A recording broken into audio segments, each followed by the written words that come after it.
పాపమెంత కలిగినా పరిహరించేందుకు నా పాలగలదుగా నీ నామము.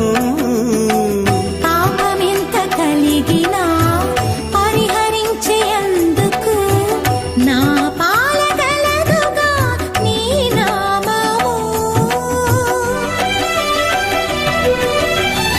కోపమెంత కలిగినా కొచ్చి శాంతమిచ్చుటకు చేపట్టి కలవుగా నా చిత్తములో నీవు. కోపమెంత కలిగినా కొచ్చి శాంతమిచ్చుట